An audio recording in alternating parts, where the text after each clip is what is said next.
826 న్యూస్కి స్వాగతం. తాజా అప్డేట్స్. పల్నాడు జిల్లా పిడుగురాళ్ల పట్టణంలో శుక్రవారం సాయంత్రం శ్రీ వాసవి కన్నికా పరమేశ్వరి అమ్మవారి దేవస్థానం సెంటర్ నుండి శ్రీ గంగమ్మ గుడి దేవస్థానం వరకు పిడుగురాళ్ల పట్టణ బీజేపీ నాయకులు శ్రీ ఆత్మకూరి కాశీ విశ్వనాథ్ ఆధ్వర్యంలో ఎన్డీఏ మరియు ఎన్డీఏ కూటమి సభ్యుల ఆధ్వర్యంలో కార్గిల్ అమరవీరుల విజయోత్సవ ర్యాలీని నిర్వహించారు. ఈ ర్యాలీలో పలువురు నాయకులు, దేశ అభిమానులు పాల్గొని ఈ విజయోత్సవ ర్యాలీని ఘనంగా నిర్వహించారు. ఈ కార్యక్రమంలో భాగంగా పలువురు నాయకులు, అభిమానులు పాల్గొని పిడుగురాళ్ల ఐలాండ్ సెంటర్ మీదుగా గంగమ్మ గుడి వరకు భారీ ర్యాలీ నిర్వహించడం జరిగినది. మరిన్ని తాజా అప్డేట్స్ కోసం ఇప్పుడే మా ఛానల్ని సబ్స్క్రైబ్ చేయండి. 8264 న్యూస్.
గత 25 సంవత్సరాల క్రితం మన యొక్క బోర్డర్లో ఏదైతే ఉందో అక్కడ పాకిస్తాన్ మీద యుద్ధం జరిగినప్పుడు ఎంతోమంది మన సైనికులు ప్రాణాలు కోల్పోవడం జరిగింది. ఆ ప్రాణాలు కోల్పోయిన సందర్భంలో ఒక మన సిపాయిని తీసుకొని వెళ్ళి వాళ్ళు తల నరికి మొండెం వరకు మన వాళ్ళకి ఒప్పచెప్పడం అనేది జరిగింది. దాని మీద ఆ యొక్క సిపాయి తల్లిదండ్రులను ఒక విలేకరు ప్రశ్న అడిగినప్పుడు, మీ యొక్క కుమారుణ్ణి ఈ విధంగా చేశారు కదా ఏందని చెప్పేసానంటే, వాళ్ళు ఎటువంటి బాధ లేకుండా తల ఎట్లా ఉంటుందో చూద్దామని చెప్పేసి తీసుకెళ్లారని చెప్పేసానని ఆ యొక్క తల్లిదండ్రులు చెప్పడం జరిగింది వాళ్ళకి. అటువంటి సిపాయిలు, సైనికులు మన భారతదేశంలో ప్రతి ఒక్క ఇంటికి ఒకరు తయారు కావాలని చెప్పేసి నేను మనస్ఫూర్తిగా కోరుకుంటున్నాను. భారత్ మాతా కీ, భారత్ మాతా కీ, భారత్ మాతా కీ. కాశీనా भारत माता की, भारत माता की, मातरम मातरम मातरम मातरम, कारगिल अमर वीरुలకు, कारगिल अमर वीरुలకు.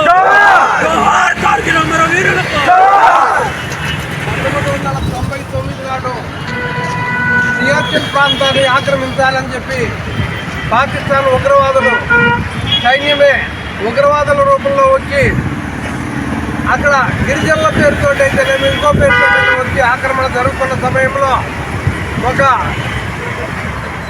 గొర్రెల కాపరి దాన్ని గ్రహించి మన సైన్యానికి వార్త అందించిన వెంటనే మన సైన్యం అలర్ట్ అయ్యి అక్కడ దాన్ని కాపాడుకోవడానికి వీరోచితంగా పోరాటం చేసి 520 మంది సైన్యము బలిదానం చేసిన సందర్భంగా ఈరోజు 25 సంవత్సరాలు పూర్తయిన సందర్భంగా కార్గిల్ అమరవీరులకు జోహార్లు అర్పిస్తూ విజయంతో ర్యాలీగా జై జవాన్ పేరుతోటి యావత్ భారతదేశంలో ప్రపంచం తలెత్తుకునేటట్టుగా ప్రపంచం ముందు భారతదేశం నిలబడి జై జవాన్ చెప్పి అమరవీరులకు జోహార్లు అర్పిస్తూ ఈరోజు కార్యక్రమం ఏర్పాటు చేశాము.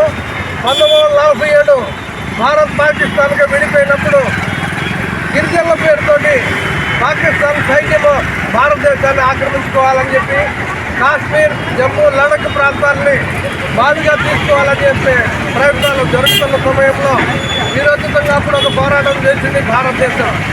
ఆ తర్వాత 1965లోను 1971లోను ఆ తర్వాత 1999లో కూడా ఎప్పుడు కూడా మన దేశం వీరోచితంగా పోరాటం చేస్తూనే ఉంది. ఎదుర్కొనే దమ్ము ధైర్యం లేక ఐఎస్ఐ తీవ్రవాదుల పేరుతోటి ఉగ్రవాదుల పేరుతోటి భారతదేశంలో జరపడి ఇక్కడ ఉన్న కలిసిమెలిసి జీవిస్తున్న ప్రజలందరినీ కూడా మతాల పేరుతోటి విడదీస్తూ ముందుకులాడుతూ పాకిస్తాన్ చేస్తున్న అరాచకాల దురాచకాల మొత్తం కూడా ప్రపంచం ముందు వచ్చి పాకిస్తాన్ తల వంచుకునేలాగా భారతదేశం చేసిన సందర్భాలు అనేకమన్నాయి. దాంట్లో భాగంగా 1999లో గట్టిగా కేసు చూపించారు అటల్ బిహారీ వాజ్పేయి గారు.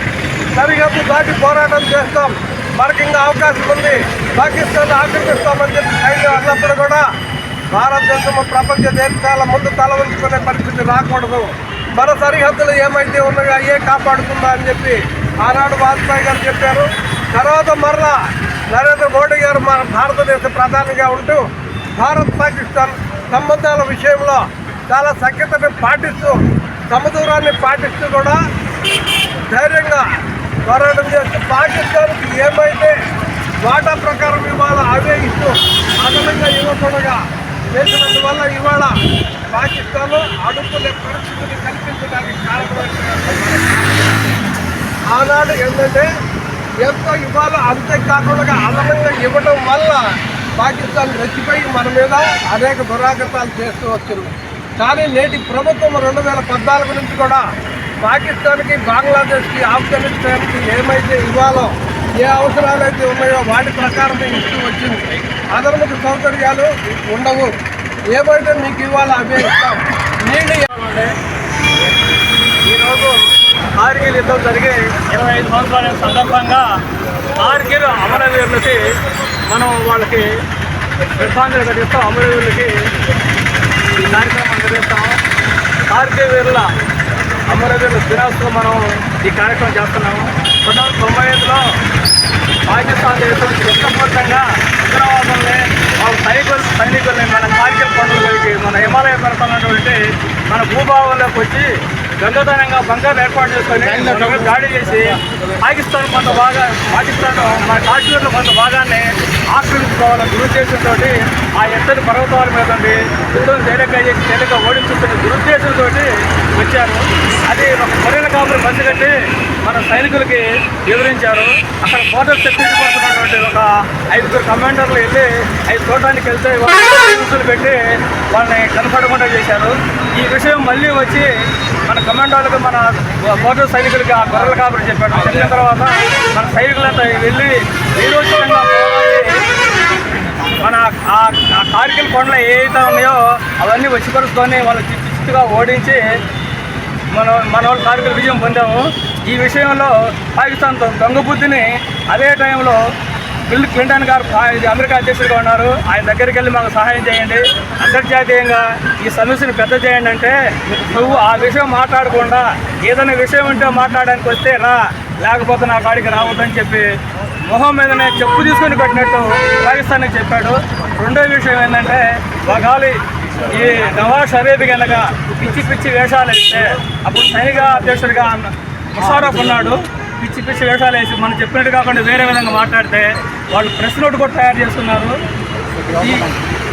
ఈ విషయంలో పాకిస్తాన్ కుట్రపూరితంగా చేసింది కాబట్టి ఈ విషయం నేను జోక్యం చేసుకోను. కాశ్మీర్ బాధ్యత, కాశ్మీర్ హిమాలయ పర్వతాలు కానీ, కార్గిల్ పండ్లు కానీ, ఆ సియాచిన్ కానీ అవి మొత్తం కూడా భారతదేశం అని చెప్పి చెప్పు తీసుకొని కొట్టినట్టు బిల్లు కఠినంగా చెప్పారు. చెప్పిన తర్వాత మొదలు మార్చుకొని నవాజ్ షరీఫ్ కానీ, తర్వాత ముషారఫ్ కానీ మొదలు వచ్చేసారు. కాబట్టి ఈ యుద్ధం జరిగి 20 సంవత్సరాలు అయింది కాబట్టి ఈరోజు వాళ్ళకి మనం ఘనంగా నివాళులు అర్పిస్తూ ఈ కార్యక్రమం తాగడాల కార్యక్రమం మనం చేపట్టాము. జై హింద్, జై భారత్ మాతాకి జై.